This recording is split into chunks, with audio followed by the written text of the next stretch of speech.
Video yathu ya lero tionesana mmene tingapangire unban WhatsApp number. Ndi tinapanga error yoyamba apapa ndi tili ndi tikupitiriza ndi error yachiwiri chakuti this account can no longer use WhatsApp. So pali nkosavuta. Koma tisanayambe tatiye timveka uthenga kuchokera kwa masponsors athu. Aichewa Clips akupitirizabe kupasirani maphunziro awo a photo editing, video editing, account boosting, online self defense komanso content creation. Ngati mukufuna kuti muphunzire nawo maphunziro amenewo kapena mukufuna kumva zambiri za maphunziro amenewo mutha kuhala pa namba imene mukuiona pa screen. Ndiye WhatsApp wathu tikansigula azaonesa chonchi. Ndiye tizapanga click apalemba kuti agree and continue. Akachoka apa tizayikapo phone number yathu. Ndiye tizayika phone number imene aibanayo kena tizapanga next. Ndiye kama next azalembano kuti connecting. Akalemba connecting ndiye kuti azabweresano chi error chicha. Ndi error iyi imakhala yosiyana ndi ina ija. Ife kuti ina ija musimu imatibweresera request a review amene amatilola kuti ife takutumiza report direct. Sono iyi imabweresa kuti register new number. Ndo kapanga pa register new number imakubweresera apapa poika number la ina. Ife kuti iyi timaitcha kuti ndi permanent ban. Ndiye kuti titumize report ku WhatsApp ko satirani njira izi. Choyamba mupita pa browser aliyense amene muli naye. Mwaisanzo momwe tikuuza Google Chrome. Ndiye kuti mupanga apapo pangira search pa kenako mulembapo kuti WhatsApp support. Kenako mupanga search. Mukapanga search ibweresa apa. Ndiye kuti muzasankha website yoyambirira iyi yayilemba kuti contact WhatsApp. Ndiye kuti mupangapo click. Ndiye kuti mukapanga click pamenepo izatifikisano ku page iyi. Ndiye pa WhatsApp Messenger support pa timangopangapo apalemba kuti contact us. Tipangapo click. Kapanga click ndiye kuti izatipitisaso ku page iyi. Ndiye ukuku nkumene timayika koma information yathu. Ndiye tiyamba ndi apa pa country record pa tipangapo click kuti tisinthe tiyike dziko lathu. Namba yathuyo kaya ndi ku Malawi ndiye kuti muyikapo Malawi, kaya ndi South Africa muyika South Africa. Then kuipanga search Malawi yo kuti tisavutikane naye. So timpanga click choncho kenako apa ndiyikapo phone number imene ayipanga bani ija. Ndiye ndiyilemba. Kenako apa timayikapo email address. Ndiye tiyikapo Google account. Ndiye Google account yo tiyilemba kuti kamlanjetech@gmail.com. Kenako musimu sodzayibwerezaso yomweyo imene tayilemba mmwamba ija kulembaso kuti kamlanjetech@gmail.com. Kenako tizasesereka musimu. Ndi apapo umangosankha device imene umagwiritsa ntchito. WhatsApp wakoyo ngati umagwiritsa ntchito iPhone muzapanga pa iPhone. Chifukwa choti ife ndi Android tisankha Android. Ndiye timpanga select. Kenako tizasesereka musimu. Ndi apa alemba kuti please enter your message below. Ndi apapa pamene timapangano paste report imene tifuna tiyitumizeyo. Ndife kuti naiseva ningopita ku file manager wanga. Ndiye kuti ningosegula ka file kamene nalemba kaleko. Ncholinga choti nsavutikenso kutaipa. Ndiye ndikasegula. Ndiye ndiyakakasegula akaka. Ndiye ningokapanga copy. Then kuja ndikangokapanga ndakapanga copy uku. Apa ndiye kuti nzakukapanga no paste. The message yo ikuti hi team, my phone number has been banned from WhatsApp by mistake. Mwika full stop mudomphanzere kenako no mwikano apo kuti could you please kindly fix the problem. Kenako full stop kenako domphanzere nguzayika kuti thanks. Basi message yake imakhala yoteroyo. Kenako tipanga next step. Kenako izabweresa apa tipanga send question. Ikatero kuti makhala kuti report ija yapita ku WhatsApp. Ndi mangodikirira kwa 3 days. Within 3 days ndi kuti amakhala namba lanuyo ayicheka. Ngati libe vuto ndi kuti azayibwezeresa. Ndi kwa omwe makhala ndi ulesi otayipa report. Tatiye ndikuwuzeni zokuti muchite kuti mukapeze kafailo kamene ndayuza kaja. Ndi satilani izi. Ndi musegula Facebook wanu mungopanga search kuti kamlanjetech apa ndi pa Facebook.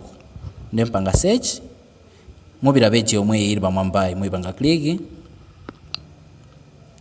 then apapa isabweresano pa details pali link ailemba kuti t.me/kamlanjtech ndiye kuti ndiya ku Telegram, ndiye kuti muzayipanga click imeneyi, ndiye kuti mukayipanga click ikupanga direct ku Telegram channel, ndiye muzapanga palemba kuti view, ndiye kuti izakupititsani kuku, ndiye kuti apapa muzangopanga download ka file akaka, ndiye kuti muzakhala kuti ka file ka muli nako simazavutikano kupangano report kapena kuti kutumiza request kuti namba yanoyo ayipange unban. Nde osayiwalanso kupanga click apa pa join pa, ndicho ninga chokuti tima reports ngati timeneti tizikupeza ndifuna ndizitiponya ku Telegram channel chimene chichi.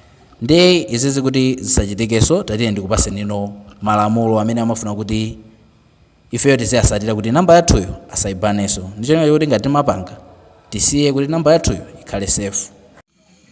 Chifukwa choyamba kugwiritsa ntchito ma WhatsApp amene si official. Ma WhatsApp official tili nawo ndi WhatsApp Messenger komanso WhatsApp Business. Komano ngati mukugwiritsa ntchito achina WhatsApp GB, yo WhatsApp komanso WhatsApp Plus ndena hotelo waja amene aja ndi ma unofficial, iwo amadana nawo foyo kuti umatha kuzipanga unblock wekha, munthu akupanga block yoyo kazichosako ndiye kuti block simakhalapo. Komanso umaona messages amene wina wapanga delete zomwe iwo samaziona kuti nzabwino.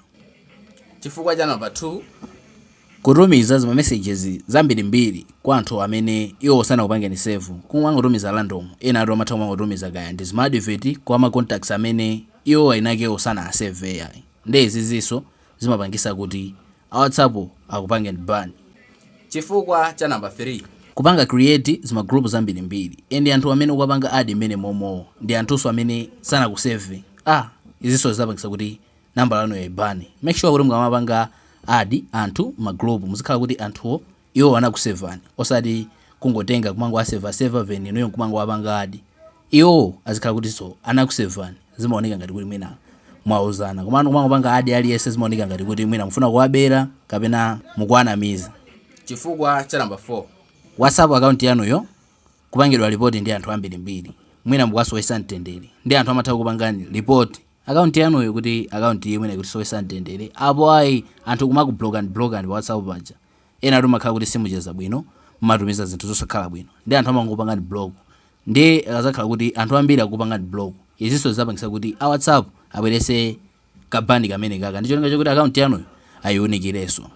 Chifukwa cha number 5 kutumiza uthenga omwewo kwa anthu ochuluka, mwina kuma group ambirimbiri komanso ma contacts ambirimbiri, ndi ma contacts onso akhaleso kuti mwinaso simuna saved. Izi zimaonesa kuti mwina uthenga umene mukutumizawo ndi uthenga wabodza, apo ayi ndiye kuti ndi spamming, funa mwanamize anthu kaya funa mwabere mutani, iwo amazitenga ngati choncho.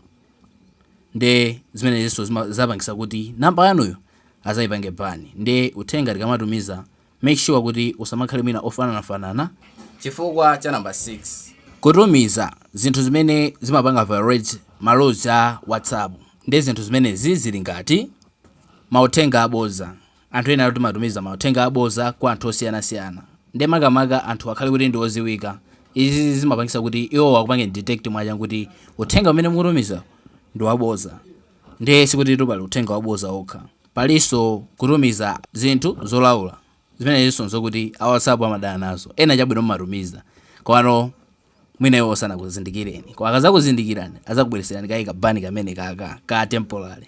Ndicho linga chokuti mwina account yanu azayiwunikireso. Komanso kutumiza zima content zimene zili za harmful ngati zima video zophana ndi zina zotero zokuti anthu ena ake ndokuti sangazione kawiri katatu. Izinso zizapangisa kuti account yanuyo azayipasera ngati imene ya temporary ban, kwa mukachita soka imabweraso permanent ban.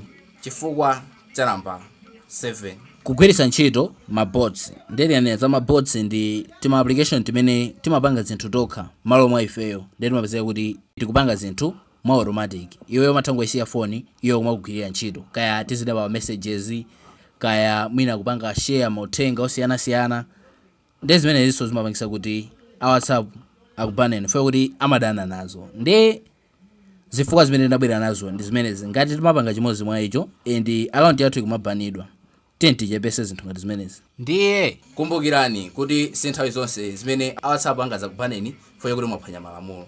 Pena amatha kukhala kuti akukayikirani chabe, akupangirani izizi mwangozi. Ndi njira yakenso ndi yomweyo. Okha ife kuti amaona kuti munthu itampana chifukwa chani. Akaona kuti akubanani mwangozi, samachedwa ndi kuti account yanuyo amayibwezeresa. Ndiye video imene nakonza ndi imene tionananso ku video yotsatira.